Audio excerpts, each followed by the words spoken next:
Bem, boa noite, pessoal. Iniciando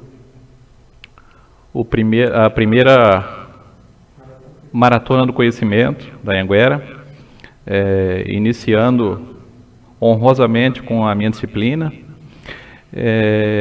Deixo registrado desde já que durante as semanas, iniciando hoje, teremos outras amostras. Tá voltando aqui. Teremos outras amostras, outras palestras, com a apresentação dos professores de diversas disciplinas. E nós organizaremos aqui nossa apresentação da seguinte forma. Eu coloquei alguns slides para serem exibidos, com a exploração do tema. Vamos trabalhar a parte teórica. Em seguida, trouxe alguns casos práticos. Vocês vão ter a possibilidade de interagir pelo chat, fazendo as perguntas.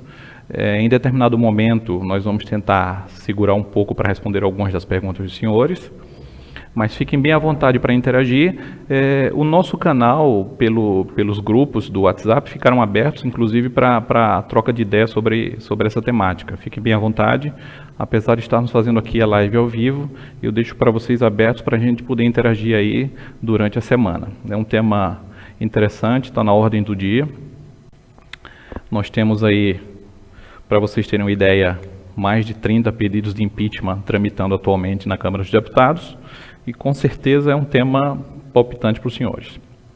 Pois bem, a nossa ideia hoje é verificar o fundamento do impeachment, tratarmos do procedimento e concluirmos com a ideia das implicações. Quais são as implicações do processo, não é? Nós aqui, com certeza, teremos aí, vendo essa live, alunos que já foram do nosso semestre passado, Direito Constitucional, já vão estar mais familiarizados com alguns tópicos que serão abordados aqui. No entanto, para os alunos do primeiro período, também os calouros, a apresentação está bem didática, de forma que eu trouxe inclusive alguns conceitos. Eu posso inclusive remeter esses slides para os senhores, ali pelos nossos canais, pelo e-mail da turma, de forma a facilitar com que vocês tenham em casa acesso ao que nós abordamos aqui. A ideia é trazer um tema atual, de forma didática, e que possa ser compreendido por todos os períodos do curso. Perfeito? Então vamos dar início abordando a nossa fundamentação, não é? O processo de impeachment, para ser trabalhado, nós temos que antes verificar o que é que o fundamenta. E antes de ir para os dispositivos constitucionais propriamente ditos, eu trouxe para vocês aqui algumas ideias, alguns conceitos, para que a gente compreenda desde já em que forma de governo nós temos esse processo, essa forma de impedimento. Então, sobre fundamento de responsabilização. Primeiro, nós temos que compreender a forma de governo. No nosso caso, no Estado brasileiro, nós temos a nossa república. Como abordávamos em sala de aula, e aqui para quem não está no primeiro período, dá para chegarmos no conceito, existem duas formas de governo, não é? A monarquia e a república.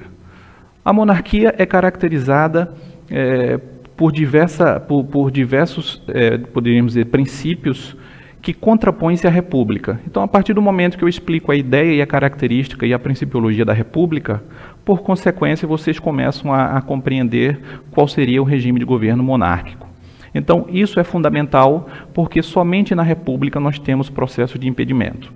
Então, iniciando a caracterização da república. Primeiro ponto, eu trouxe para vocês aqui a ideia que em todo Estado temos duas formas de governo. Ou é república ou é monarquia. Qualquer outro regime, forma de governo que nós tivermos em outros países, vai ser uma derivação desses dois. Então, primeira característica da república, a eletividade. A eletividade parte da seguinte ideia. Na república, o administrador, o governo, o chefe máximo do Estado, ele é eleito pelo povo.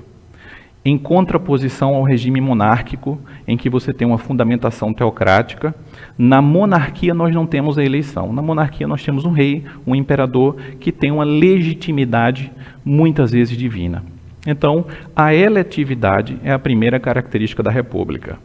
Lembrando para vocês que república é uma expressão que vem de uma derivação grega de dois radicais, res publica, coisa pública. E a república, ela se diferencia nesse primeiro momento pela forma como o governante mantém relação com o governado. Então, a primeira característica é a eletividade, justamente no sentido de, na república, o governante é escolhido pelo povo. A eletividade.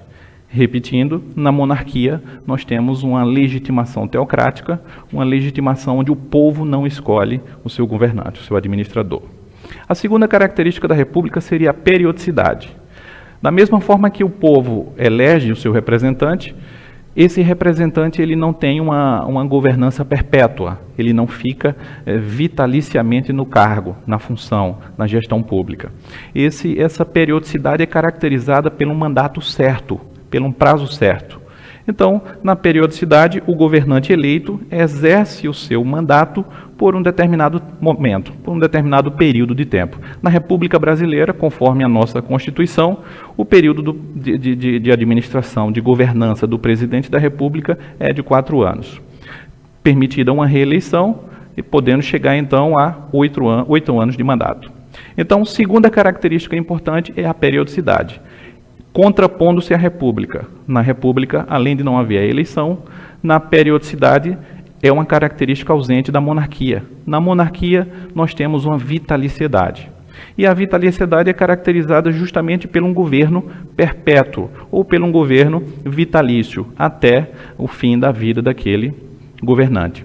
O que é que nós temos aí de exemplo? Temos, por exemplo, a Inglaterra, uma monarquia constitucionalista, onde nós temos uma rainha com mais de 90 anos e que, quando a rainha vier a falecer, haverá uma sucessão hereditária. Você não tem uma eleição, como acontece na República. E a periodicidade também do governo na monarquia não é, digamos assim, não é por prazo determinado. Como se vê, a monarquia ela apresenta características onde nós não temos uma periodicidade. Outra característica importante da República, passei aqui, deixa eu voltar aqui alguns slides. Outra característica da República é a responsabilidade, e aqui é a característica mais importante. Se na República nós temos a eletividade, o governo é eleito pelo povo. Nós temos a periodicidade, onde aquele governo eleito ele tem um prazo determinado para governar. A característica mais importante para o processo de impeachment é exatamente a responsabilidade. Na monarquia, você não tem responsabilidade do governante. O que é que acontece? O governante, tecnicamente falando, ele é irresponsável para fins de responsabilização penal, civil e administrativa. Em algumas monarquias mais recentes, nas monarquias constitucionalistas, até temos algum controle e temos algumas responsabilidades atribuídas ao monarca. No entanto, na monarquia clássica, na monarquia absolutista, a irresponsabilidade, quando eu falo irresponsabilidade, não é a má gestão, é sim a ideia da responsabilização pelos atos praticados. Na República, ao contrário, vigora temos como princípio mãe a responsabilização do administrador, a responsabilização do governante. Então imagine numa república presidencialista como a nossa, o presidente da república, ele é responsabilizado pelos atos praticados. E ele responde nas 3 esferas. Ele responde na esfera criminal, ele responde na esfera civil e ele responde na esfera político-administrativa, que é aí o que vamos abordar hoje. Então, a república apresenta essas características em relação à monarquia: eletividade, periodicidade e responsabilidade. O seu governante ele é eleito pelo povo, ele tem mandato certo e ele vai responder pelos atos praticados no exercício da função. Como eu falei, ao estudarmos a república e suas características, nós já fazemos um contraponto com a monarquia. Né? Só fazendo uma referência para vocês, no ano de 1993, nós tivemos um plebiscito, onde foi oportunizado que a população brasileira escolhesse a nossa forma de governo e o nosso sistema de governo. Naquele plebiscito, nós tínhamos a possibilidade de mudarmos de uma república para uma monarquia, mas preferimos continuar com a república. E nós poderíamos mudar o nosso sistema de governo de um sistema presidencialista para um regime parlamentarista. Naquele plebiscito, ganhou a forma republicana e o sistema presidencialista. Então, atualmente, nós temos o artigo 1º da Constituição, que vai dizer que a República Federativa do Brasil, formada pela união indissolúvel de estados, Distrito Federal e municípios, é uma república, não é? É um estado federal indissolúvel. Então, nesse primeiro artigo, nós já encontramos ali a fundamentação que passa para a gente a definição de que o nosso Estado é uma república. E como república, nós temos que obedecer a essas 3 características. Atentar, mais uma vez, repito, para a responsabilidade. A responsabilidade do governante está totalmente ligada ao processo de impeachment. Na monarquia, nós não temos impeachment exatamente porque não há responsabilidade do monarca. O mandato dele não é periódico e ele não é eleito. Por isso, em monarquias, nós não temos o processo de impedimento, processo de impeachment, apenas nas repúblicas. Eu trouxe aqui para vocês a fundamentação do nosso sistema de governo, porque, apesar de ser república, nós poderíamos ser um regime presidencialista ou parlamentarista.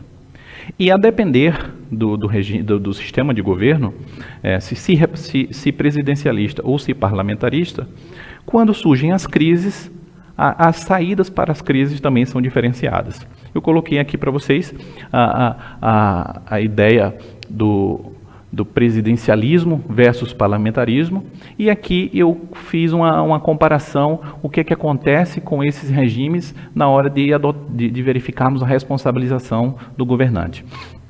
E eu coloquei aqui o seguinte: no regime presidencialista é onde se dá o impeachment, é o nosso caso. Como veremos aí embaixo, eu coloquei na tela para vocês, eu coloquei o artigo 1º e coloquei o artigo 76 da Constituição Federal, onde no primeiro nós temos a definição da forma de governo e da nossa forma de Estado, onde nós temos a República Federativa do Brasil. No artigo 76, eu coloco para vocês a nossa Constituição, indicando que o nosso sistema de governo é um sistema presidencialista. Então, o poder executivo é exercido pelo presidente da República, auxiliado pelos ministros de Estado. Isso é uma informação importante, porque nós já temos caracterizados como sistema de governo no Estado brasileiro o presidencialismo. Esse modelo presidencialista é aquele modelo onde o chefe maior da nação, ele é o presidente da República. E esse presidente da República, inicialmente, ele tem 2 importantes funções. Ele é, ao mesmo tempo, chefe de governo, ele é quem comanda a administração pública federal, e, ao mesmo tempo, ele é chefe de Estado, representando dessa forma o Estado brasileiro no plano internacional. Então, quando nós temos reuniões de cúpulas de organizações internacionais, quem representa o Brasil junto a essas entidades é o presidente da República. Então, ele digamos assim, ele joga em 2 posições ao mesmo tempo. Chefe de governo, ele comanda a administração, escolhendo ministros, né, contratando servidores, tocando os projetos de lei de importância para a nação, mas ele também representa o Estado fora do país. Então, no presidencialismo, a figura central é o presidente da República. No parlamentarismo, a coisa vai variar. No parlamentarismo, essas 2 figuras são figuras diferenciadas. Eu dou o exemplo aqui da Inglaterra, onde nós temos um parlamentarismo constitucional. Lá nós temos uma monarquia, só que a monarquia lá na Inglaterra é uma monarquia constitucionalista, parlamentarista. Lá, o monarca está sujeito à Constituição, às regras constitucionais, e lá nós temos a divisão entre chefe de Estado e chefe de governo. No parlamentarismo, nós elegemos deputados e senadores, nós formamos o parlamento, e o chefe de governo, ele é definido pelo parlamento, pelo próprio parlamento. Então, internamente, os parlamentares se reúnem e apoiam um determinado partido que indica um representante. Quando esse partido tem maioria no parlamento, esse parlamento elege um primeiro-ministro. Esse primeiro-ministro aí é o chefe de governo.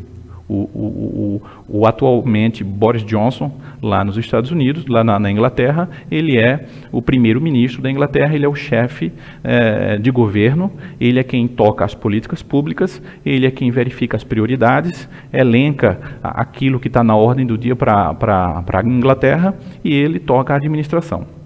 Por outro lado, ele não é chefe de Estado. O chefe de Estado lá na Inglaterra é a rainha Elizabeth. Ela representa o Reino Unido da Inglaterra, né, o Reino Unido da Grã-Bretanha, no plano internacional. No plano interno, quem administra é o primeiro-ministro, atualmente Boris Johnson. O que é que nós temos aqui de diferente do presidencialismo para o parlamentarismo? Além de no parlamentarismo termos duas figuras e no presidencialismo termos apenas o presidente como chefe máximo da nação, no parlamentarismo a resolução das crises é mais simples. No parlamentarismo a resolução das crises ela é menos traumática. No presidencialismo, como é o nosso caso, quando nós nos encontramos numa crise institucional, você só tem uma saída. Ou você permanece com aquele presidente eleito até o final do seu mandato e o substitui, ou você pode se ver dentro de uma crise em que você não tem como coordenar, você não tem como, digamos assim, politicamente evitar, corrigir aquela administração. Então, nesses casos, no presidencialismo, nós teremos uma dificuldade maior. Ou esperamos o presidente concluir o seu mandato, já que uma das características da República é a periodicidade, né? Ou nós entramos numa espiral de crise que vai redundar num processo de impedimento.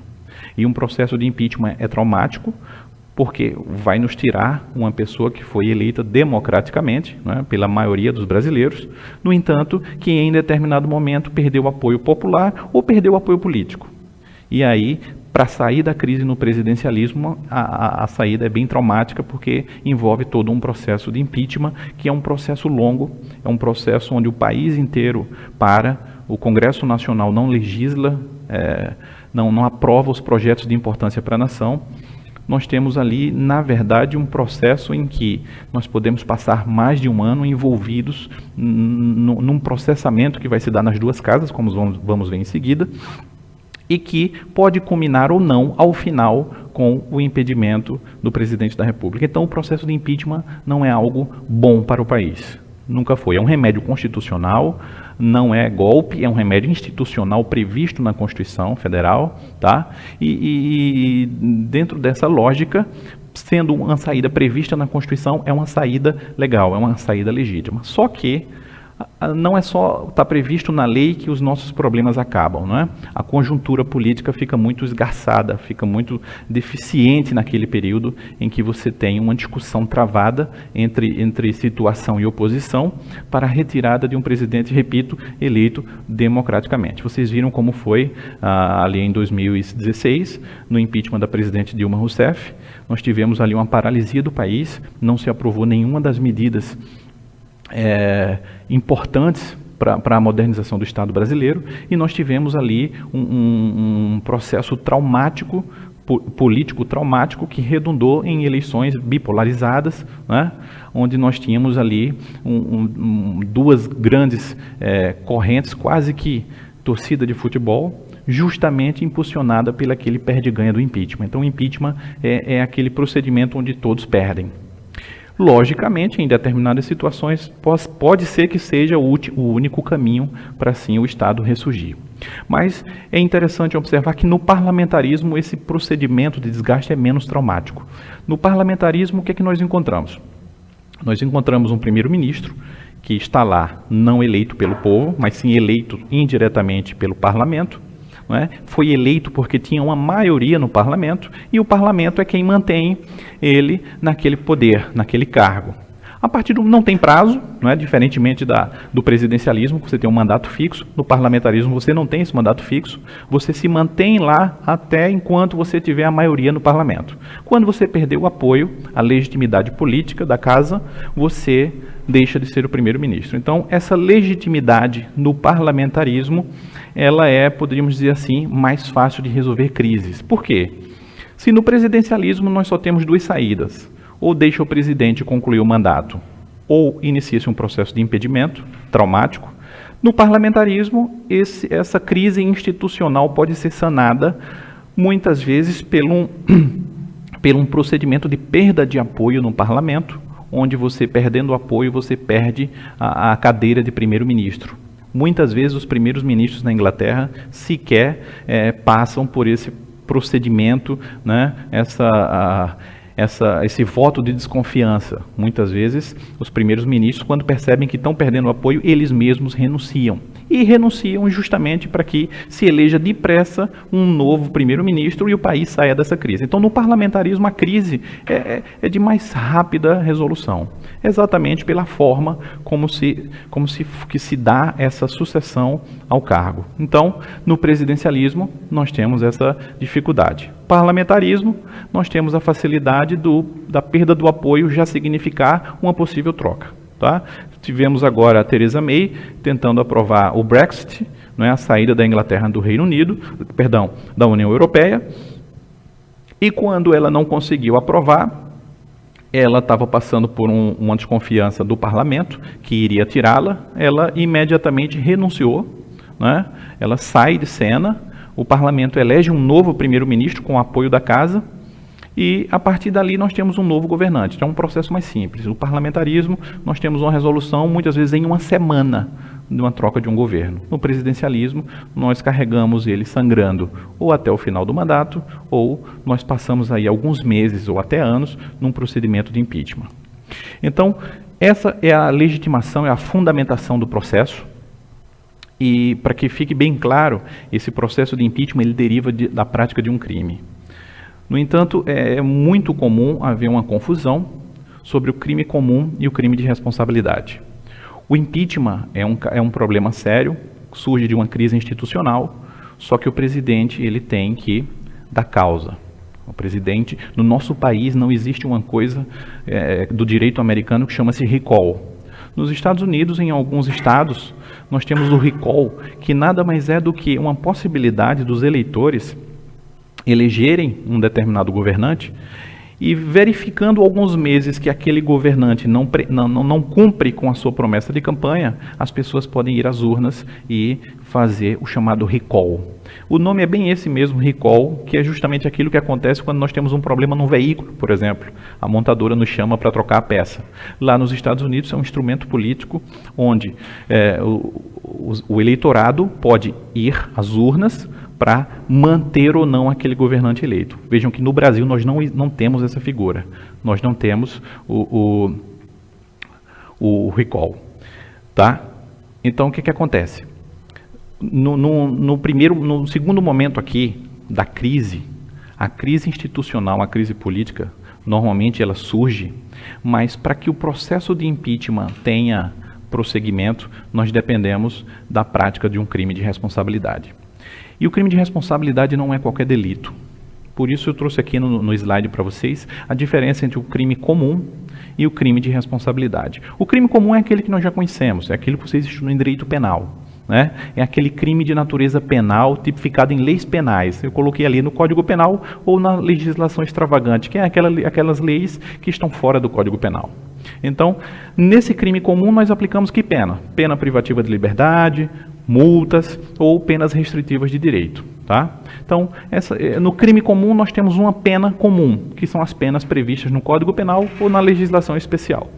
O crime de responsabilidade, que é o que leva ao processo de impeachment, é diferente. No crime de responsabilidade, a natureza dele não é penal. Não vai se aplicar uma pena privativa de liberdade a um crime de responsabilidade. No crime de responsabilidade, nós temos uma infração político-administrativa. E essa infração, essa tipificação do crime, ela já é prevista na nossa própria Constituição. Nós vamos verificar em seguida que no artigo 85 da nossa Lei Maior, nós já temos um rol de condutas que, se praticadas pelo presidente da República, pode culminar num processo de responsabilização, num processo de impedimento. Então, que fique bem caracterizado aqui a diferença entre o crime comum e um crime de responsabilidade. As consequências, elas já são diferentes. Num crime comum, um homicídio, um furto, né, um roubo, um estupro ou qualquer outro crime ali contra a administração pública, peculato, concussão, né, advocacia administrativa, seja qual for o delito, aquele delito tem uma consequência, que é a aplicação da penalidade. E a penalidade, normalmente, pena privativa de liberdade. Muitas vezes com multa ou penas restritivas de direito, onde você perde um cargo público e coisa do tipo. Aqui no crime de responsabilidade, não. No crime de responsabilidade você tem as situações definidas na Constituição, no artigo 85. Há um rol não exemplificativo, como vamos ver. Aquele crime cometido ali, ele é um crime de natureza político-administrativa, tem um conteúdo muito aberto, por isso é um conteúdo político. Nem sempre o cometimento daquele crime vai culminar com o processo de impeachment, a gente vai ver isso. Por quê? Porque o conteúdo dele é muito aberto e a aceitabilidade da tipificação daquele caso vai passar pelo parlamento, então isso é um problema, né? Então, no crime de responsabilidade, lembre, e a consequência do crime de responsabilidade é a perda do cargo. Vejam que, diferentemente do crime comum, quando eu cometo um crime comum, eu tenho uma pena privativa de liberdade. Quando eu cometo um crime de responsabilidade, normalmente eu tenho duas consequências. Primeira, a perda do cargo, e segunda, a inabilitação para o exercício de função pública por 8 anos. Então, no processo de impeachment não há prisão, não é crime comum, é um processo de responsabilização político-administrativa. Então, por isso uma confusão feita, né? É comum na imprensa soltar informações imprecisas, exatamente pela natureza específica do crime de responsabilidade. Então, vocês podem guardar sempre, o crime de responsabilidade é um crime político cuja consequência dele é a perda do cargo e a inabilitação. Não tem prisão, não tem multa, não tem suspensão de alguns direitos. Temos apenas a inabilitação para o exercício por 8 anos, e vamos ver que muitas vezes acontece o impeachment e não acontece essa inabilitação, mas a perda do cargo é a principal consequência do impeachment. E aí, no final da aula, vamos ver até quando se dá esse impeachment e o presidente é condenado, nós vamos ver quais são as consequências para a República. Quem é que o substitui? Precisamos de novas eleições ou não? O vice pode assumir ou não? São perguntas que a gente vai responder no final da nossa aula. Aqui eu vou seguir com o processo de impeachment. Nós já vimos os pressupostos, não os pressupostos, vimos os fundamentos, né? Vimos que o primeiro fundamento é a República, só existe responsabilização na República. Na monarquia nós não temos a responsabilização direta, justamente pela característica da irresponsabilidade do monarca, né?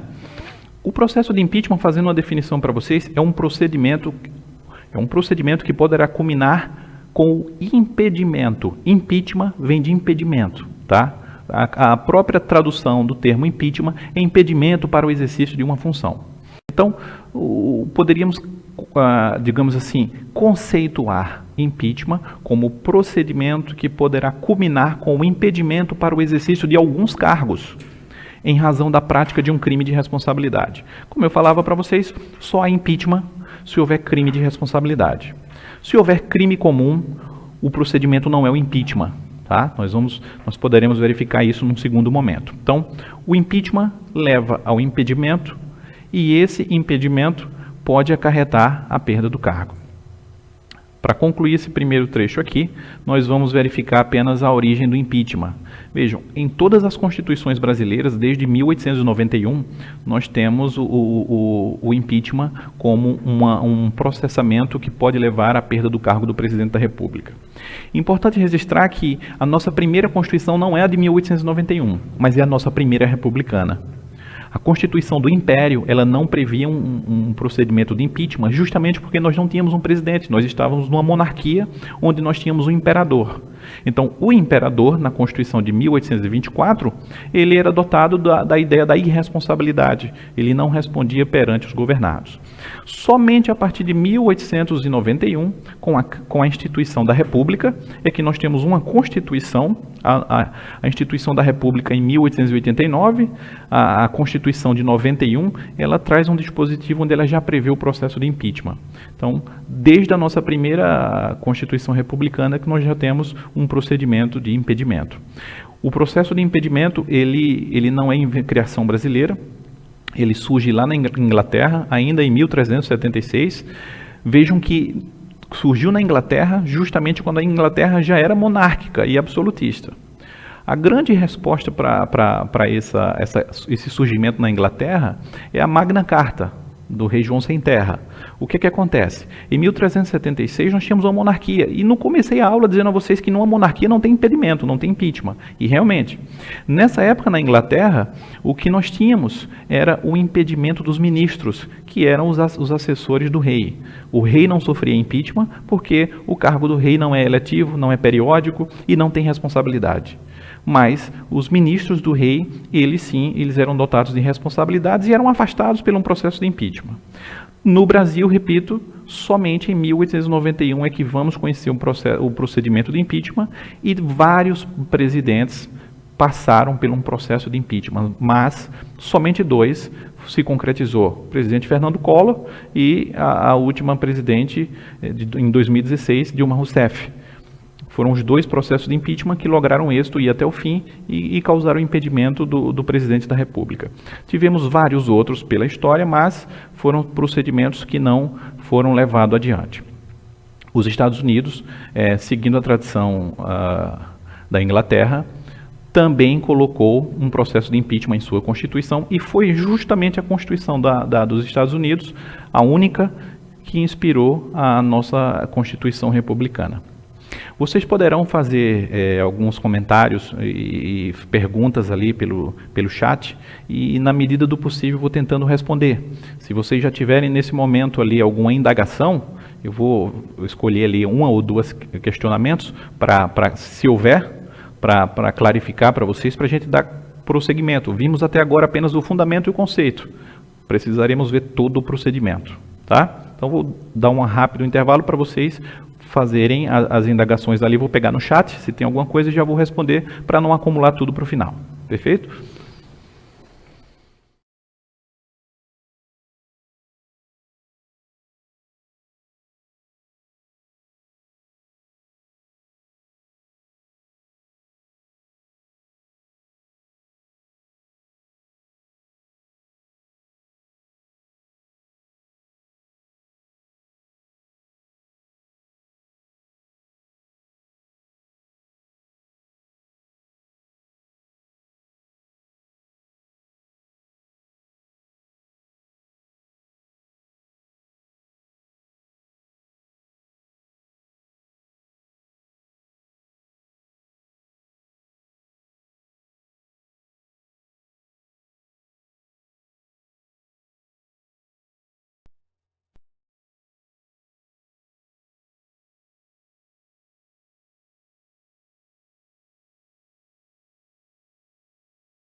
Bem, pessoal, voltando, verifiquei alguns questionamentos ali bem interessantes e já informo que vou trazer as explicações nos slides mais posteriores, mas as indagações são das melhores. Eu verifiquei a indagação sobre a diferença do impeachment da Dilma para o impeachment do Collor. Foi indagado se a Dilma realmente não ficou inabilitada por 8 anos e o Collor ficou. Qual foi a diferença? Vou contar para vocês. As penas, a gente vai discutir isso no final. Essas penas são autônomas. Vou contar qual foi a história do Collor e vou contar para vocês qual foi o fundamento para não se inabilitar a Dilma, tá? Tem uma explicação plausível. Eu verifiquei também uma indagação sobre a lei do impeachment, que vamos colocar aqui nos próximos slides. A lei do impeachment, a lei 1079, ela é da década de 50 e alguém perguntou se ela não precisava de uma atualização considerando que o impeachment é muito traumático, se ele não poderia realmente melhorar o rito por meio de uma nova legislação. Vocês vão verificar, e eu vou contar nos próximos slides, que a lei do impeachment realmente é uma lei antiquada.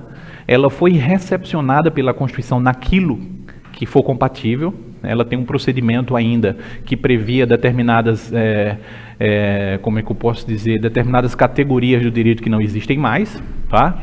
Mas a lei do impeachment ela foi recepcionada segundo decisão do STF e o STF, tanto no julgamento do Collor como no julgamento da Dilma, o STF teve que fazer adaptações, teve que fazer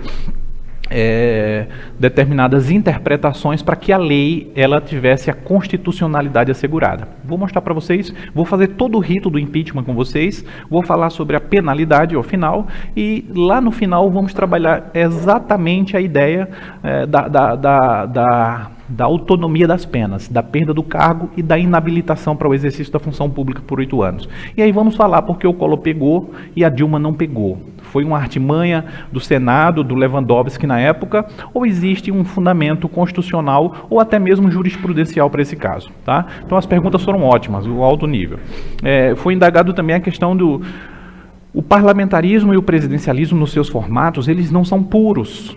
Existem, por exemplo, determinados sistemas de governo onde eles são híbridos. Você tem um presidente no lugar, o parlamentarismo, onde você tem no lugar do rei o presidente, e aí o presidente, ele é o chefe de Estado, e você tem um primeiro-ministro onde ele é o chefe de governo, tá?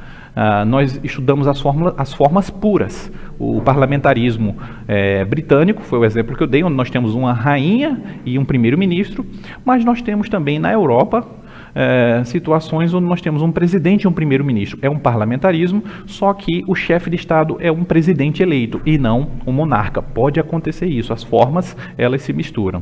O exemplo clássico do parlamentarismo, sem dúvida, é o inglês, mas nós temos a Itália e a Espanha com sistemas alternados ali, né? Na Espanha nós temos um rei, mas nós temos um primeiro-ministro, mas na Itália nós temos um presidente e um primeiro-ministro. Então, essas formas elas podem ser combinadas.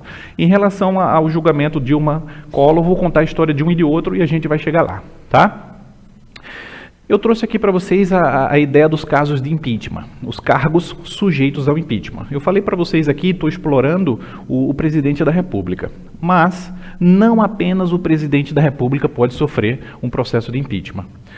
Como vocês podem observar aqui nos slides, estão sujeitos ao processo de impeachment presidente e vice-presidente da República, os ministros de Estado, se eles cometerem crimes conexos com o presidente, os ministros do STF, os membros do CNJ e do CNMP, o CNJ é o Conselho Nacional de Justiça e o CNMP é o Conselho Nacional do Ministério Público. Esses cargos aí, cometido crime de responsabilidade, eles podem sofrer impeachment.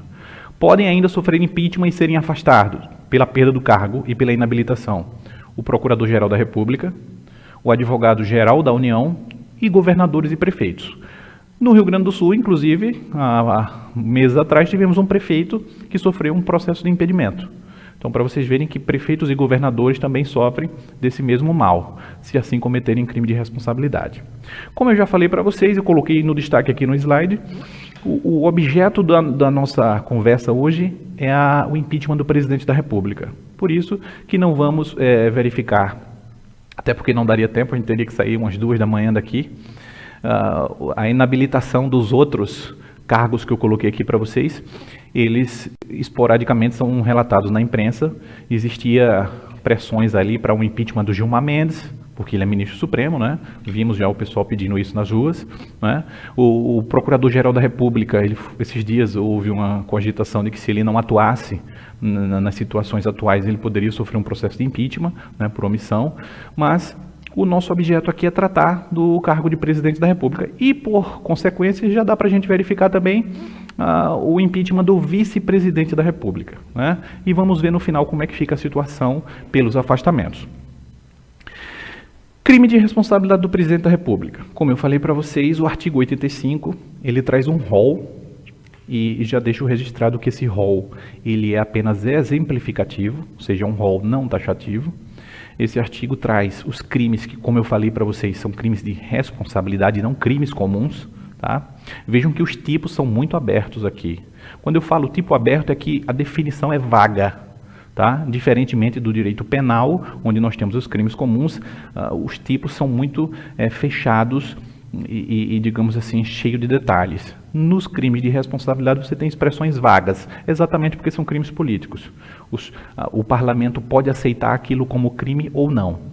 Então diz o artigo 85, são crimes de responsabilidade os atos do presidente da República que atentem contra a Constituição Federal e especialmente contra. E aí nós temos um rol de 7 incisos, e aqui já adianto para vocês, esse rol é exemplificativo. O presidente pode estar em curso em outro crime que não previsto nesse rol, porque nós vamos ver ali embaixo que existe uma lei que regulamenta a Constituição, tá? Como diz lá o artigo, a Constituição pediu uma lei para regulamentar os crimes. E aí essa lei, ela traz um detalhamento desses 7 incisos da Constituição. Então, nós temos lá, inciso 1, se o presidente atentar contra a existência da União, contra o livre exercício do Poder Legislativo, Judiciário, Ministério Público e dos outros poderes constitucionais das unidades da Federação. Se o presidente praticar o exercício de direitos políticos, né, individuais e sociais, ou seja, atentar contra os direitos políticos. Se o presidente atentar contra a segurança interna do país. Se o presidente atentar contra a probidade na administração, contra a lei orçamentária, e aí a lei orçamentária foi o que derrubou a Dilma Rousseff. Então, esse inciso aí, 6, foi o crime a que foi imputado a então presidente Dilma Rousseff e condenada pelo Senado Federal. Então, Dilma cai ali pelo inciso 6, o Collor cai ali pela probidade na administração, o inciso 5. E nós temos, por último, ali, atentado contra o cumprimento das leis e das decisões judiciais. Se o presidente se recusar a cumprir decisão judicial, ele comete crime de responsabilidade. No entanto, esse rol, como eu falei para vocês, é um rol de exemplo. São condutas que, se o presidente incorrer, ele poderá responder por crime de responsabilidade. No entanto, o parágrafo único, ele acrescenta, ele exige uma lei. Como vocês podem perceber, diz assim, esses crimes serão definidos em lei especial, que estabelecerá as normas de processo e julgamento. Ou seja, esse rol de 7 incisos previstos aí na Constituição é um rol exemplificativo, e a própria Constituição já exigiu uma nova lei, uma lei que venha a especificar esses crimes, definir esses crimes. E essa lei é aquela lei que eu coloquei ali embaixo, Lei 1079/50. Vejam que é uma lei da década de 50, e nós temos a tipificação pela Constituição Federal de 88. Lembrando aquilo que já vimos em sala de aula, a Constituição é bem mais recente, no entanto, ela recepcionou a lei antiga. Lembrando aquela teoria da recepção, se eu tenho uma lei antiga e tenho uma Constituição nova, eu vou ter que fazer um juízo de recepção. Se a Constituição, se aquela lei ela estiver de acordo com a Constituição atual, ela é recepcionada. Vocês vão perceber, no que a gente for falar do procedimento, que essa lei ela não foi recepcionada na íntegra, porque tem coisas nessa lei, antiquadas, que não são mais contempladas pela nossa Constituição. Então o processo teve que ser adaptado. Essa lei, além dela prever os crimes, ela pegou esses incisos aí da Constituição, colocou lá assim, crimes contra a existência da União. Aí ela foi e especificou várias condutas que podem ser consideradas como crimes contra a existência da União. Então, cada inciso está esmiuçado nessa lei. Só que essa lei ela regula também o processamento, o procedimento do processo de impeachment. Então, essa lei, apesar de antiga, ela trouxe ali o regramento para o processamento do impeachment. O STF foi chamado durante os dois impeachments, tanto do Collor quanto da então presidente Dilma Rousseff, para se manifestar sobre o procedimento, porque eles percebiam que o procedimento ele era antiquado e em algum momento ele feria a própria Constituição. E o Supremo, por meio de mandado de segurança, teve que se manifestar sobre o ritual, sobre a forma como o processo ia ser conduzido. Tá? E justamente fez uma adequação dessa lei antiga à Constituição nova e ao regimento interno da Câmara e do Senado. Então houve uma coxa de retalho. E aí, respondendo àquela indagação que foi colocada lá no chat, nós precisávamos sim de uma lei atualizada sobre o processo de impeachment que clarificasse para a gente um ritual mais moderno, talvez até mais célere. Vocês vão ver que nós vamos ter que dar várias voltas para concluir um processo de impeachment. Tá? Aqui eu vou começar com vocês como é que se dá o estopim do processo de impeachment, como é que se dá a acusação. Como vocês podem perceber, é a própria Lei 1079 quem prevê como é que esse processo vai ser desencadeado, vai ser iniciado. Então, essa Lei 1079, no artigo 14, 15 e 16, ela dá detalhes de como é que vai ser esmiuçado o início do processo de impeachment. A primeira novidade é a seguinte: qualquer pessoa, qualquer do povo, pode denunciar o presidente da República junto à Câmara dos Deputados. Então, qualquer pessoa faz uma petição, junta documentos e que comprovem aquilo que alega. Qualquer do povo pode ir lá juntar uma petição e protocolar na Câmara dos Deputados para dar início ao processamento de impeachment, fazer a acusação do presidente da República. Vocês lembram, na época do Collor, um dos processos que iniciaram o impeachment do presidente foi da OAB. No caso de Dilma Rousseff, vocês viram que foi da Janaína Pascal e do professor Miguel Reale Júnior. Eles dois fizeram a petição, juntaram os documentos com testemunhas e apresentaram na Câmara dos Deputados. Então, lá no artigo 14 é permitido a qualquer cidadão denunciar o presidente, tá vendo?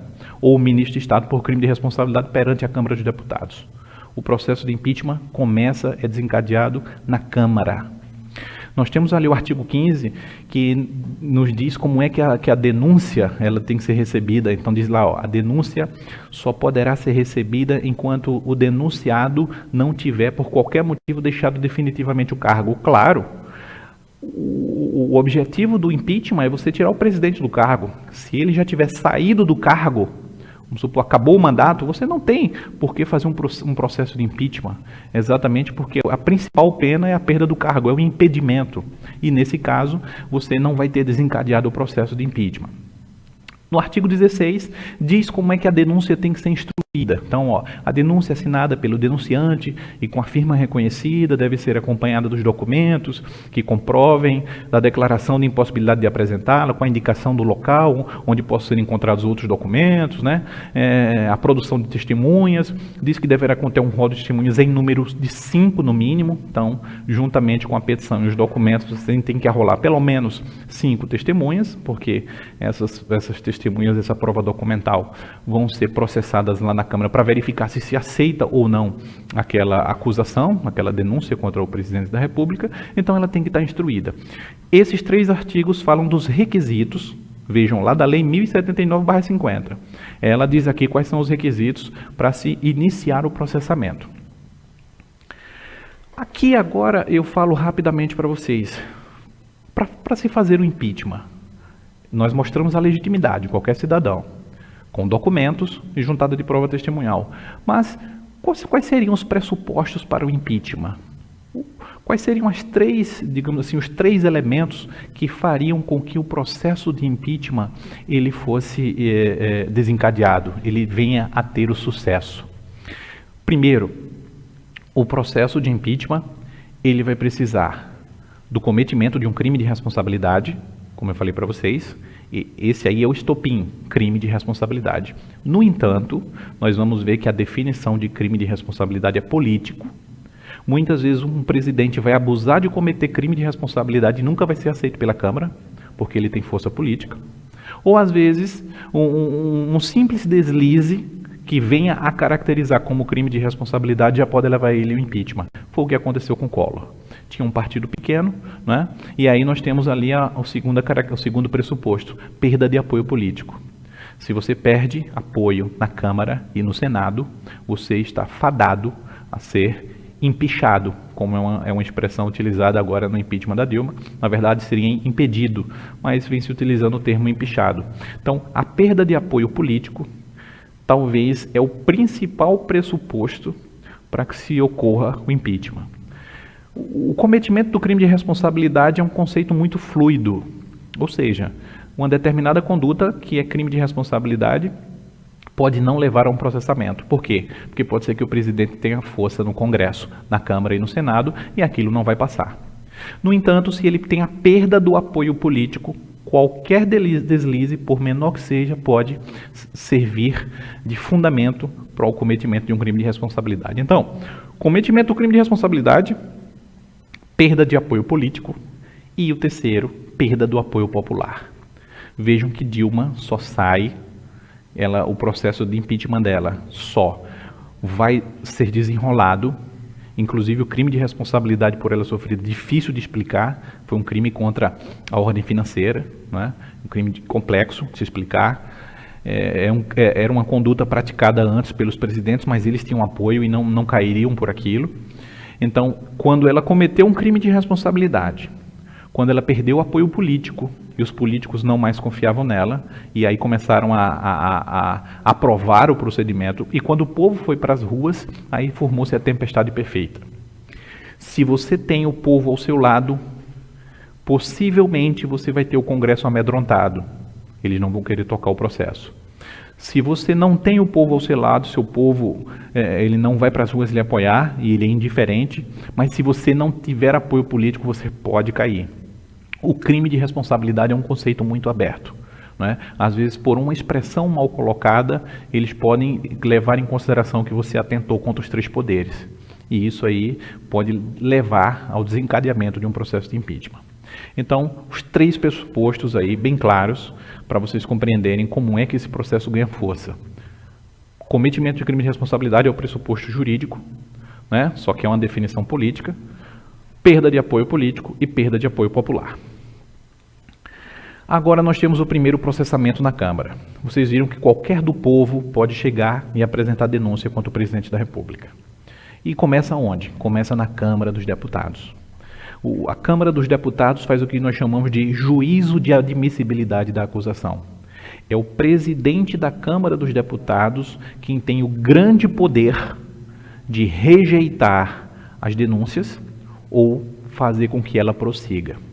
Se vocês lembrarem do caso de Dilma Rousseff, nós tínhamos como presidente da Câmara o Eduardo Cunha, que era até certo ponto alinhado com o governo, né, era do PMDB, o vice-presidente era do PMDB, então existia um alinhamento naquele primeiro momento, só que o Eduardo Cunha estava indo ao Conselho de Ética responder a um processo e poderia perder o cargo, o mandato, e ele, quando precisou do PT para votar a favor dele, ele se liberar, o PT foi contra.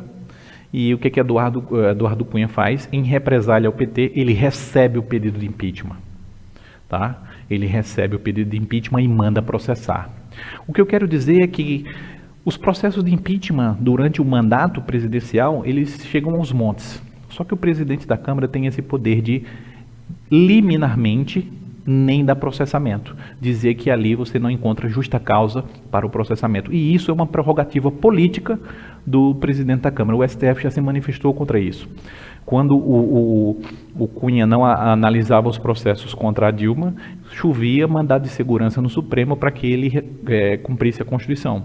E o Supremo disse assim, não, isso é uma prerrogativa política. Quem faz o juízo de admissibilidade quanto à forma e até quanto ao mérito é o presidente da Câmara no primeiro momento.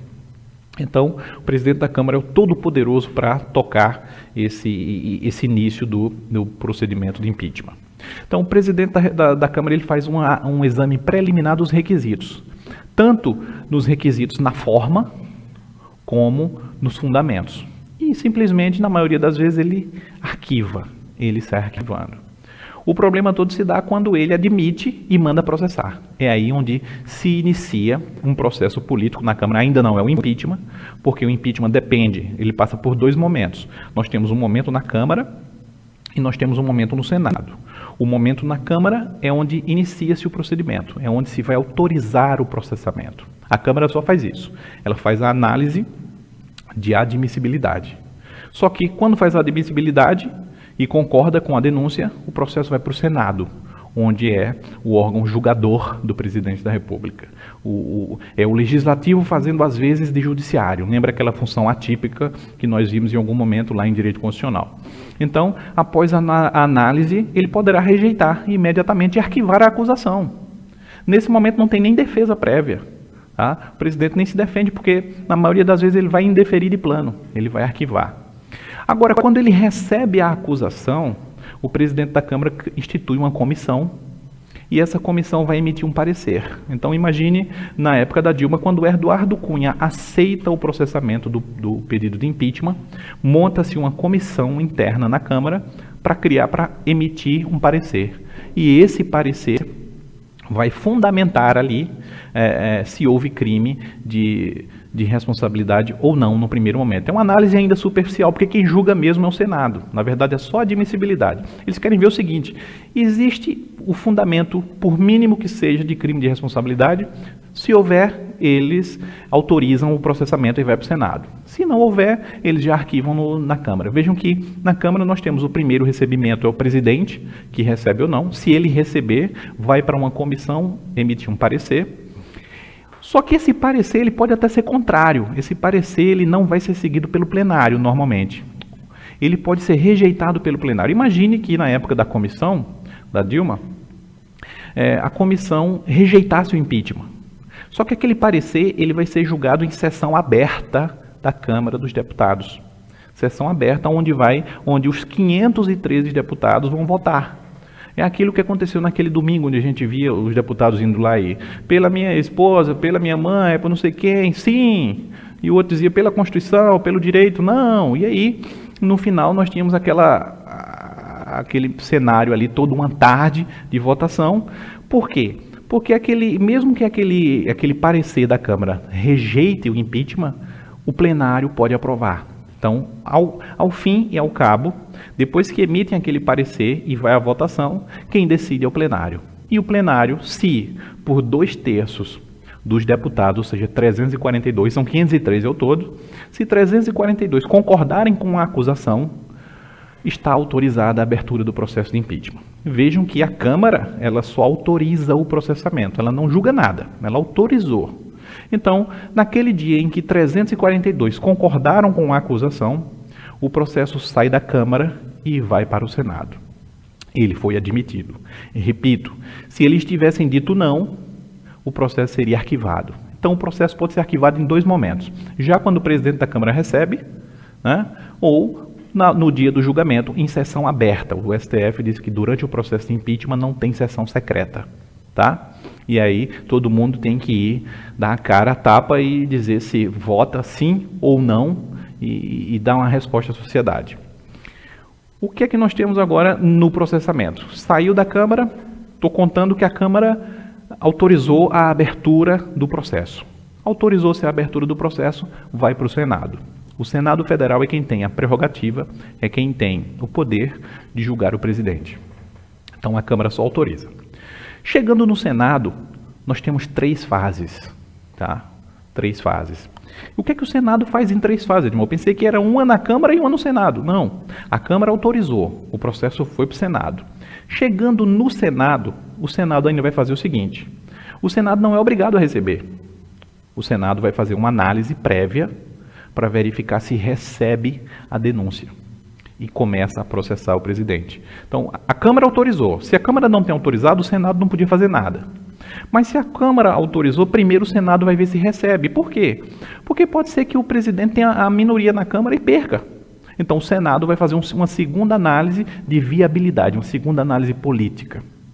E nesse momento, o Senado pode analisar e, por voto da maioria simples, como iremos ver aqui, Coloquei aqui 3 fases, botei juízo de acusação, juízo de pronúncia e iudicium causae, ou seja, fase de julgamento propriamente dito. Então, o Senado, primeiro ele recebe e faz um juízo da acusação, e ele já pode nem aceitar, e o processo morre aí. Mas se ele aceitar, ele vai para a segunda fase, que é o juízo de pronúncia, onde o processo começa a se desenvolver propriamente dito, onde vão ouvir testemunhas, ao final a presidente vai ser ouvida, e depois vai para a terceira fase, onde vai a plenário para julgamento.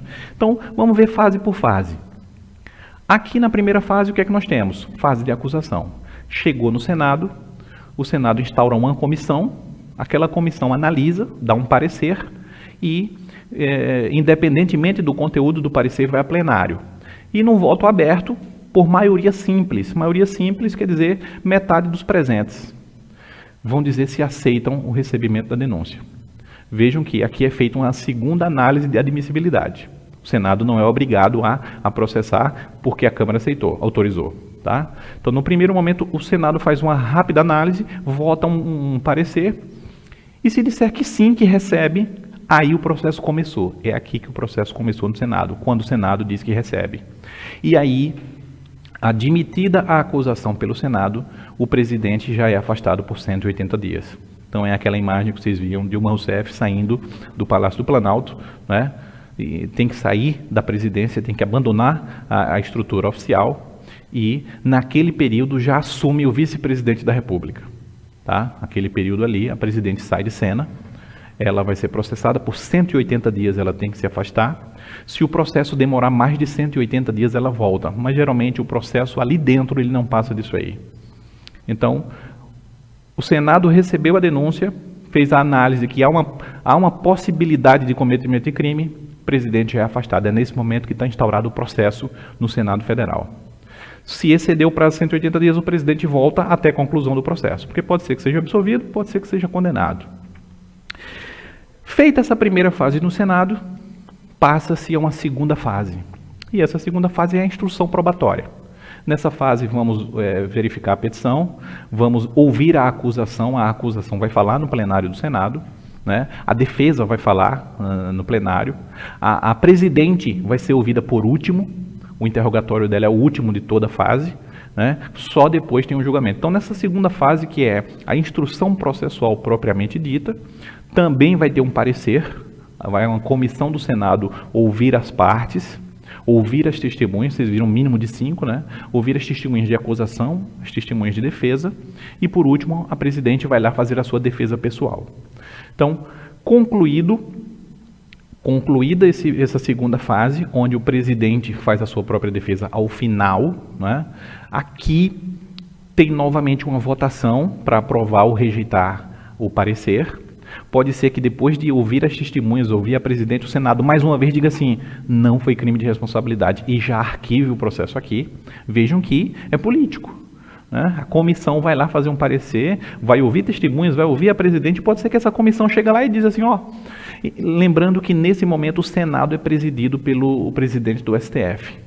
Tá? Nessa segunda fase, quem vai presidir as audiências de oitiva de testemunhas, de presidente, etc., não é mais o presidente do Senado, é o presidente do Supremo Tribunal Federal. Por isso que na época estava lá Ricardo Lewandowski, lembrando do julgamento do caso Dilma.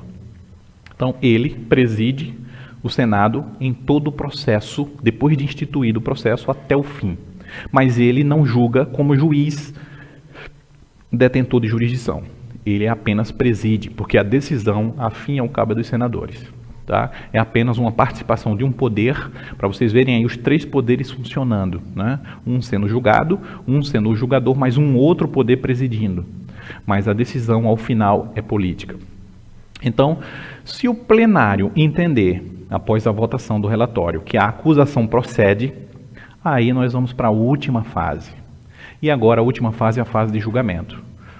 O julgamento é apresentado aquele parecer que eu falei para vocês que eles vão confeccionar novamente, você vai ao plenário e por voto aberto é designado um dia, voto aberto. Agora, como é o momento da condenação ou da absolvição, só se considerará condenada ou empichada se tiver 2/3 dos senadores aprovando o impeachment. ou seja, 54 senadores. Mais uma vez aqui, eles vão analisar o relatório, vão analisar as provas, mas no final, quem diz o que é um crime, se é crime de responsabilidade ou não, são os senadores. Tá? Por isso, a ideia do processo de impeachment ser um processo político e a sua pena ser uma pena político-administrativa. Então, se no dia na terceira fase, no dia que vão julgar, 2/3 concordarem com a acusação, o presidente da República é empichado, está impedido, vai perder o cargo. Nesse momento, eles vão votar a pena. A pena, como nós vamos ver em seguida, ela é constituída de perda do cargo e inabilitação para o exercício de função pública por 8 anos. Nós acreditávamos, sempre se acreditou que da forma como está escrito na Constituição, isso seriam penas principal e acessórias. Quando você aplicasse uma, obrigatoriamente você aplicaria outra. Mas vocês vão verificar, eu vou contar essa história em seguida, que desde a época do Collor já se disse que isso eram penas distintas. E o caso Dilma Rousseff usou a mesma jurisprudência da época do caso Collor.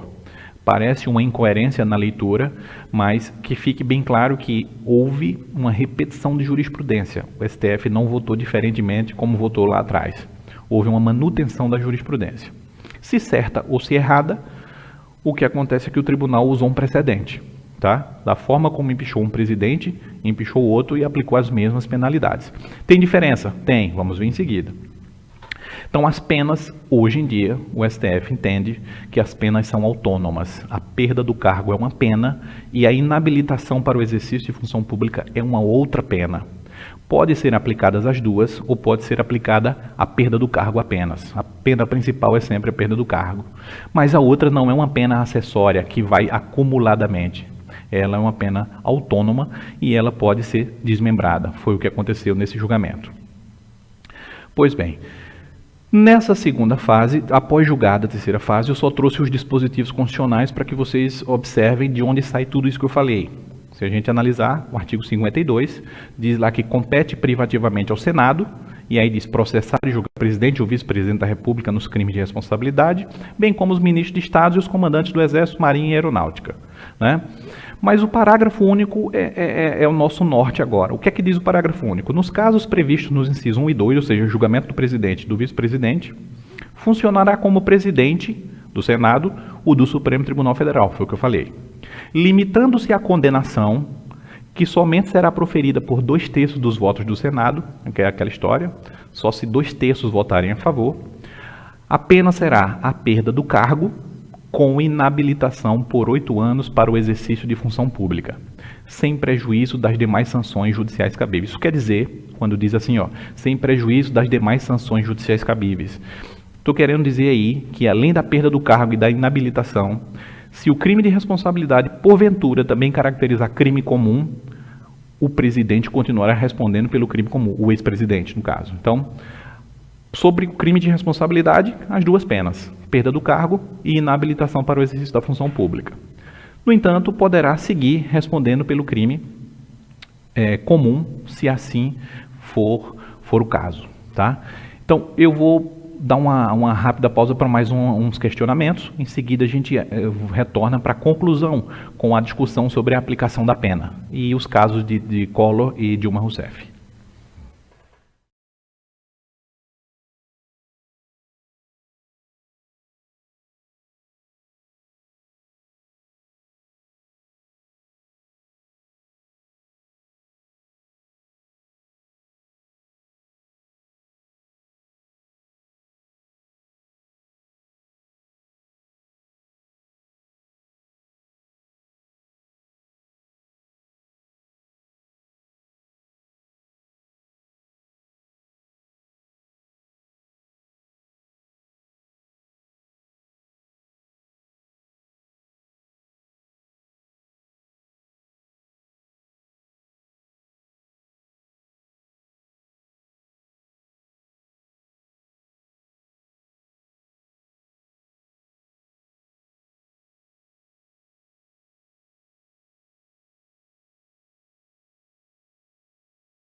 Bem, pessoal, eu dei uma olhada no chat, no chat ali e eu consegui visualizar algumas indagações, principalmente sobre a natureza do crime de responsabilidade.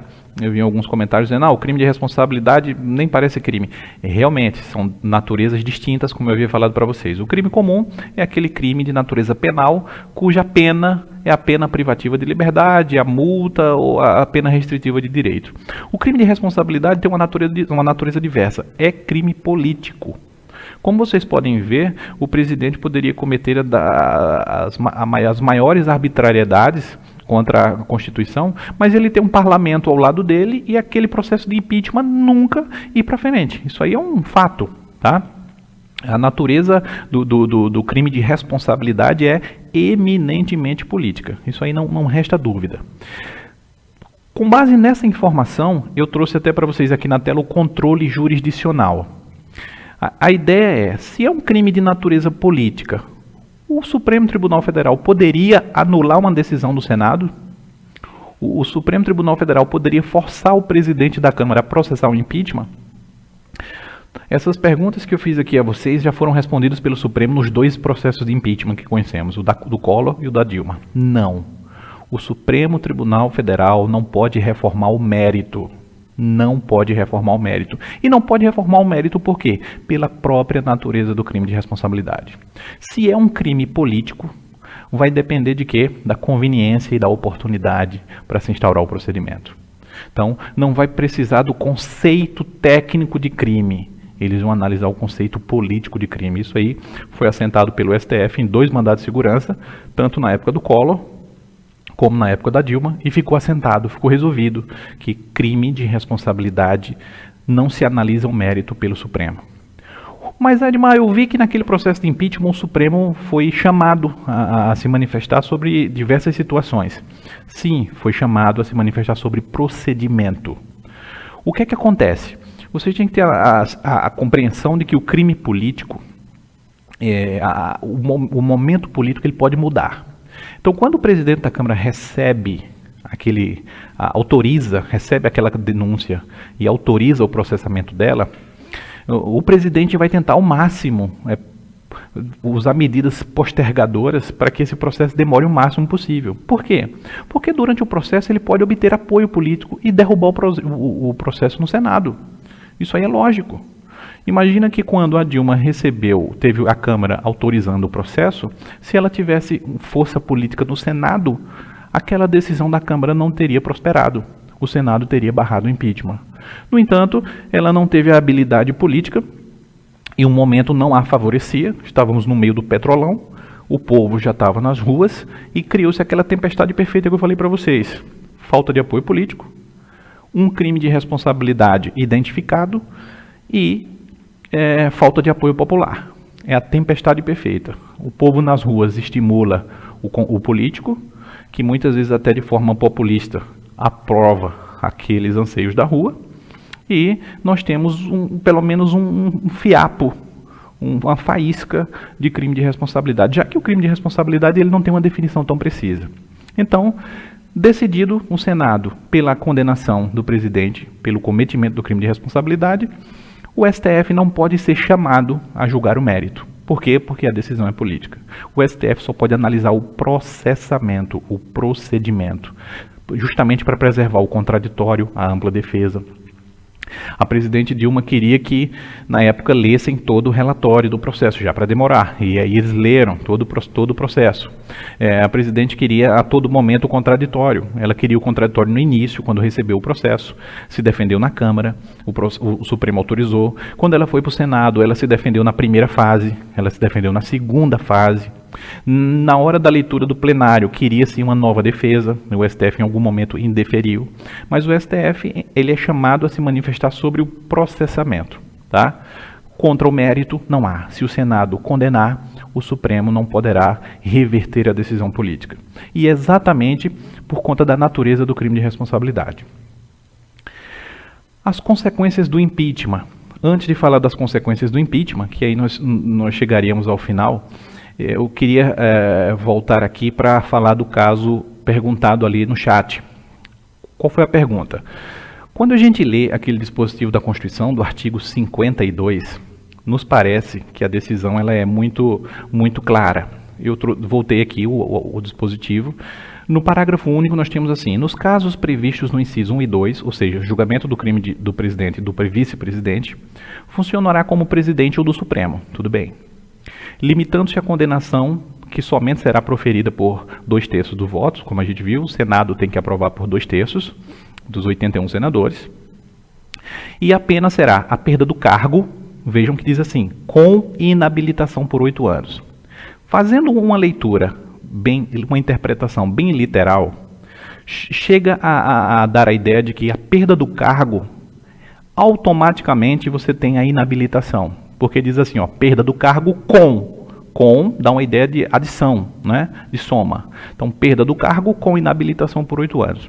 Só que isso aqui, tanto no caso Dilma, mas eu vou contar primeiro o caso Collor para você entender o precedente da jurisprudência. No caso Collor, o que foi que aconteceu? O Collor teve um envolvimento com o marqueteiro dele, que depois foi chamado para o governo, o PC Farias. Vocês lembram dessa ideia? Descobriu-se um sistema de caixa 2 para a campanha, e o que levou o Collor a um processo de impeachment foi uma Elba, lembram? Uma Fiat Elba, uma carroça hoje pra gente.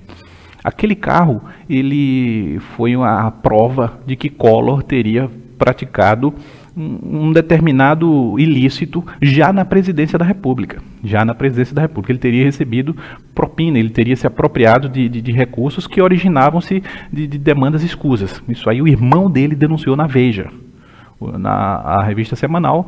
O irmão dele, então, Pedro Collor, foi lá, fez uma denúncia nas páginas amarelas, e aquilo ali tomou conta do Brasil, o pessoal foi para a rua. Collor era de um partido muito pequeno, PRN, não tinha apoio político, não tinha apoio popular, e você tinha um crime contra a probidade, que está previsto lá na Constituição, no artigo 85. Então, o processo do impeachment foi recebido na Câmara dos Deputados, foi processado, autorizou-se na Câmara. Quando chegou no Senado, o Senado verificou que tinha elementos, pelo menos iniciais, para recepção. Só que quando o Senado recebeu a denúncia contra Collor, o advogado de Collor foi na tribuna e leu uma carta de renúncia do presidente. Assim que recebe a denúncia, então que está instaurado o processo, o advogado do Collor vai à tribuna e lê uma carta de renúncia. Ao ler a carta de renúncia, o advogado imediatamente diz o seguinte: bem, se o processo de impeachment levaria à perda do cargo e o presidente está renunciando, isso quer dizer que o processo de impeachment acaba aqui. E aí houve uma maior revolução dentro do Senado, porque até então nós não sabíamos, não tinha nenhum precedente para saber se houvesse a renúncia durante o processo de impeachment acabaria ali ou não. A grande dúvida qual foi? Quando ele renuncia e uma das penas é a perda do cargo, parece-nos que num primeiro momento realmente, se ele renunciou, a perda do cargo já não faria mais sentido, porque vai até o fim para perder o cargo, mas se ele está renunciando agora, processo concluído. Os partidos da época foram ao Supremo Tribunal Federal com a seguinte teoria: olha, nós temos duas penas para aplicar, a perda do cargo e a inabilitação para os 8 anos. E disseram assim ao Supremo: Supremo, não são penas principais ou acessórias, são penas autônomas. Vejam que lá para o Collor era para ferrar ele, mas vejam que eles causaram de precedente. Então eles chegaram lá e levaram ao STF a seguinte discussão. O Collor, então, o Supremo entendeu que, olha, realmente, as penas são autônomas. O Collor renunciou, quer dizer que ele não vai sofrer mais a pena de perda do mandato, mas ele continua o processo de impeachment para que ele tenha aplicado a pena da inabilitação por 8 anos. E o Supremo decidiu que assim seria. Ou seja, naquele momento lá, na década de 90, início da década de 90, o Supremo entendeu que esse parágrafo único aí do 52 tem duas penas autônomas e não acessórias. Muito bem. O processo de impeachment não acabou, Collor renunciou, foi afastado, assumiu o vice-presidente dele, Itamar Franco, como nós conhecemos a história, e Collor já havia renunciado. No entanto, Collor ficou respondendo e no final foi condenado a ficar inabilitado por 8 anos. Ficar inabilitado por 8 anos quer dizer ele não pode assumir nenhuma função pública. Não é só se candidatar. Não pode ter cargo comissionado, não poderia fazer concurso público. Ele está afastado de qualquer função pública por 8 anos. E Collor, após cumprir os 8 anos, voltou como senador lá por Alagoas. No entanto, o que é que acontece? Quando chegou o processo da Dilma, o Supremo foi chamado várias vezes para discutir o processamento. Chegou no momento em que o Senado condena a Dilma. E na hora de fazer a resolução de condenação, precisava definir. Ela perde o cargo. Esse seria automático pela decisão do Senado. Mas a inabilitação para os 8 anos, obrigatoriamente, é uma consequência da perda do mandato. E aí o Supremo, na época, o ministro Ricardo Lewandowski, parou e pensou, não, vamos fazer o seguinte, vamos aplicar o precedente do caso Collor. Como foi lá com Collor? Não, lá considerou-se 2 penas, duas principais. Como ele renunciou, o processo seguiu porque era uma pena autônoma, então ele respondeu pela inabilitação. E aí, naquele dia no Senado, entendeu-se da mesma forma, manteve-se o precedente. Ou seja, naquele caso do julgamento da Dilma, parece esdrúxulo, porque a interpretação aqui é que é uma soma de penas, mas o STF, naquele momento ali, foi coerente com o caso Collor e aplicou a mesma distinção. Condenou ela à perda do cargo, mas não condenou ela à inabilitação por 8 anos. E como eu vi no chat ali, realmente, Dilma Rousseff foi candidata a senadora esses dias por Minas Gerais, na última eleição, e não ganhou. Mas poderia ter assumido se assim tivesse conquistado nas urnas. Então vejam, a jurisprudência hoje do Supremo é que essas 2 penas, perda do cargo com inabilitação por 8 anos, são 2 penas diferentes e não uma consequência da outra. Por isso, Dilma perdeu o cargo, mas não ficou inabilitada. Por quê? Porque seguiu a jurisprudência lá da década de 90 do caso Collor, que renunciou, mas mesmo assim o processo seguiu para aplicar a segunda pena, que é a inabilitação. Então Collor renunciou e ficou inabilitado por 8 anos. Dilma perdeu o cargo, mas não ficou inabilitada por 8 anos. Edmar, mas podia ter pego as 2? Poderia, vontade política. Né? Crime político, a aplicação e a discussão vai ser política. Isso aí nós sabemos e a natureza do crime assim permite. Parece contraditório pela interpretação literal que fazemos, mas levou-se em consideração o precedente que já havia. Aqui nós temos a consequência do julgamento, a consequência do impeachment. Qual é a consequência do impeachment? Como vimos, a perda do cargo gerada pelo impedimento, né? E a perda do cargo, ela gera a sucessão. Gera que sucessão? Você tem o presidente da República empichado, impedido. Se você tem o presidente empichado, impedido, você tem no lugar dele, a partir de agora, o vice-presidente da República. Na verdade, o vice-presidente já assumiu quando ficou lá os 180 dias, lembra? Nos 180 dias, o vice-presidente já assume interinamente. Se o presidente for absolvido, ele sai e volta ao presidente. Se ele for condenado, ele se mantém definitivamente. Então, a consequência do impeachment, primeiro, é inabilitar o presidente. Primeiro, a perda do cargo do presidente.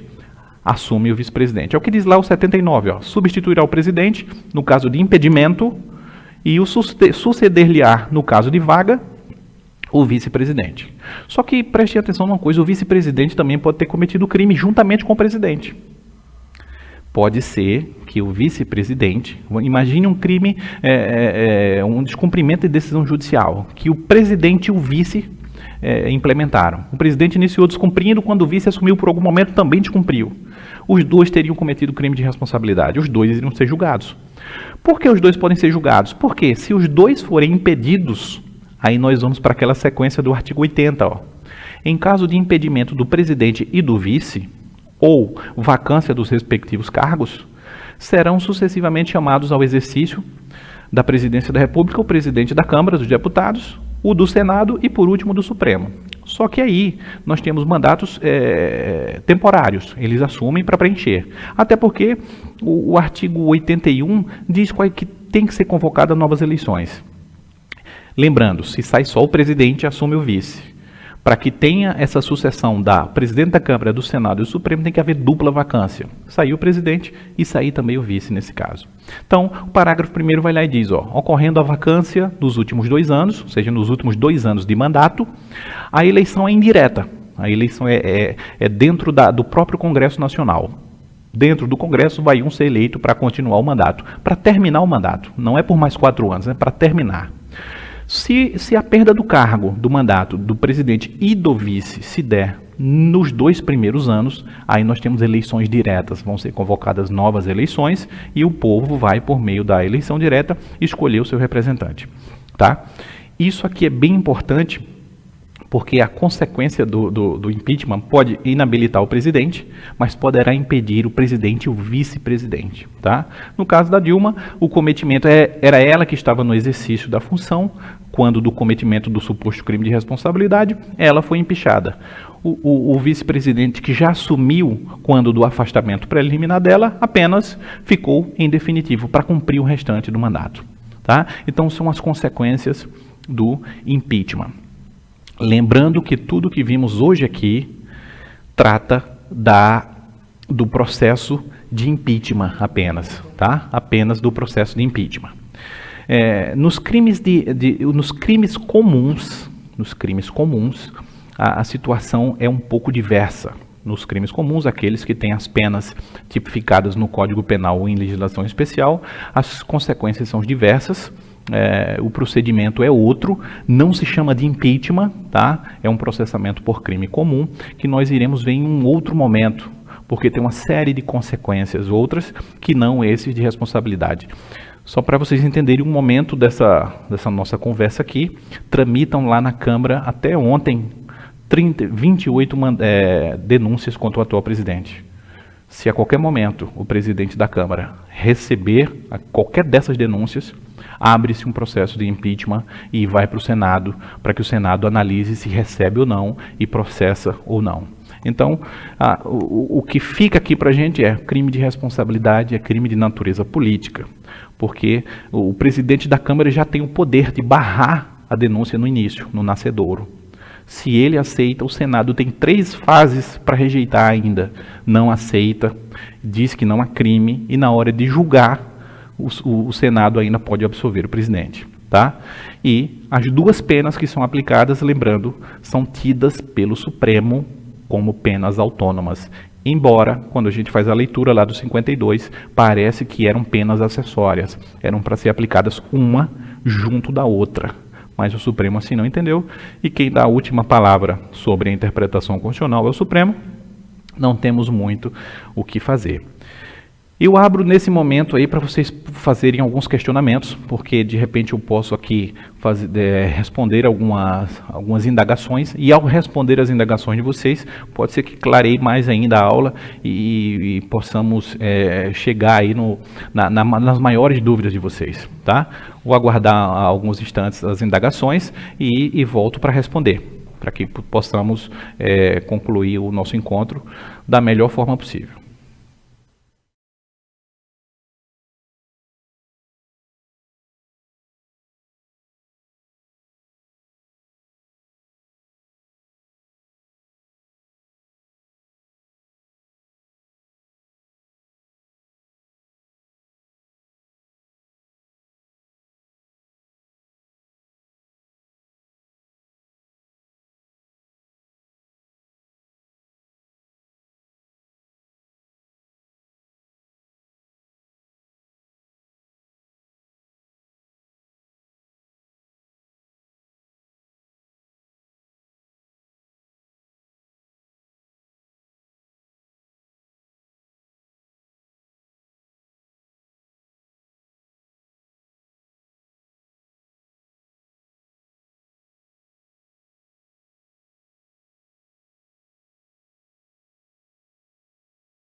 Bem, pessoal, verifiquei algumas indagações ali no chat e muitas conclusões corretas ali de vocês.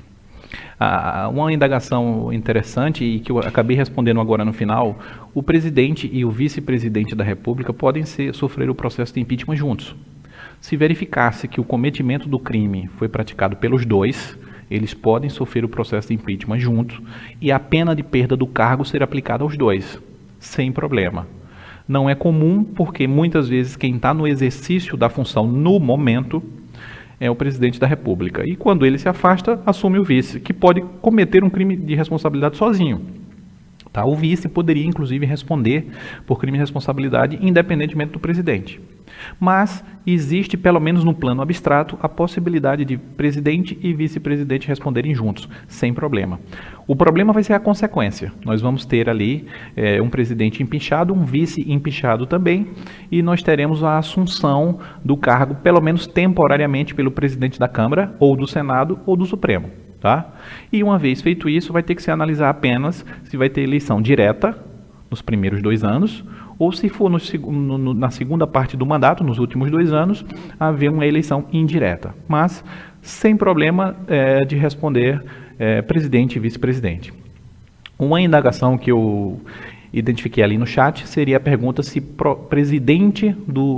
o ministro do Supremo pode sofrer impeachment. Sim, eu coloquei naquela tela ali as autoridades que podem sofrer processos de impeachment e os ministros do STF da mesma forma podem sofrer o processo de impedimento, pelo mesmo procedimento. Só não vai ser julgado, só não vai ter admissibilidade na Câmara, tá? Eles já são julgados diretamente no Senado. Mas o processo do ministro do STF, por denúncia de qualquer popular, igual, julgados perante o Senado, se condenado, perde o cargo, pode ficar inabilitado também para os 8 anos para exercício de função pública, porque lembrando, essa inabilitação dos 8 anos não é para o exercício de presidência, ser prefeito, mandato eletivo, não. É para a função pública como um toda.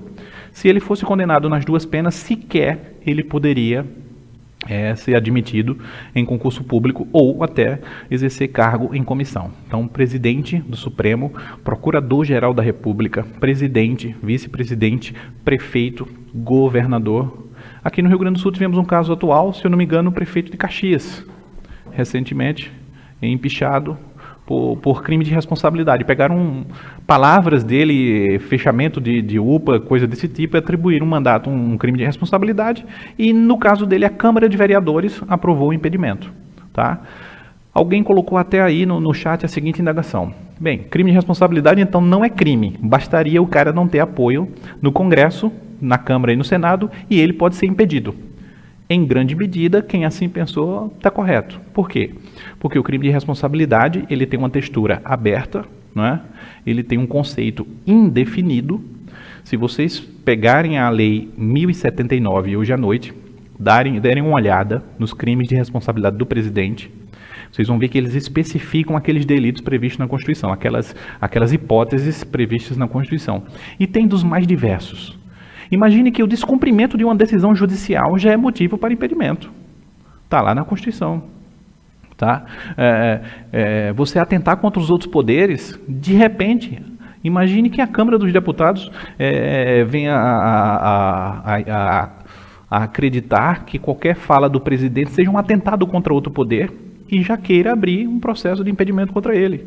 E o Senado, se ele não tiver apoio no Senado, pode sofrer um impedimento lá no Senado, por um crime que, em tese, outro presidente não responderia. Compreende? Então, a perda de apoio é aquela tempestade perfeita que eu falei. Perda de apoio político, um crime de responsabilidade que sirva de pano de fundo, e esse crime de responsabilidade pode ser um crime bem aberto, e perda de apoio popular. Se o povo vai nas ruas, o Congresso se sente pressionado. E um Congresso populista, ele quer agradar, e aí ele muda ao sabor dos ventos. Tá? Então essa é uma situação, o processo de impeachment ele tem essa característica. E alguém falou o seguinte ali no chat também: se a Câmara quiser e o Senado condenar, quem é que pode salvar o presidente? Aí vai reclamar a quem? Não tem saída. No mérito, não cabe discussão no Supremo. tá? O Supremo não poderá ser chamado para discutir. Alguém poderia chegar e dizer assim, ó, o procedimento foi ok, mas aquele crime que o Senado considerou não é crime de responsabilidade. O Supremo não pode chegar e reformar a decisão política, porque aí é a separação dos poderes. O Supremo, ele analisa o procedimento, mas o mérito ele não pode. Como vocês percebem, o artigo 52 da Constituição e o 85, ele é muito preciso quando ele coloca que o Senado vai julgar e quais são as hipóteses. Agora, se aquele tipo foi bem preenchido ou não, não cabe ao judiciário avaliar. É uma decisão extremamente política. A mesma coisa aconteceria com o prefeito, imagine aqui de Uruguaiana, que esteja em curso em um dos crimes de responsabilidade previsto em lei. A Câmara de Vereadores que não tivesse apoio, que não o apoiasse, poderia decretar o impedimento dele. Muitas vezes você poderia ficar pensando, não tem crime nenhum naquela conduta, mas aquela definição de crime de responsabilidade é eminentemente política. Tá?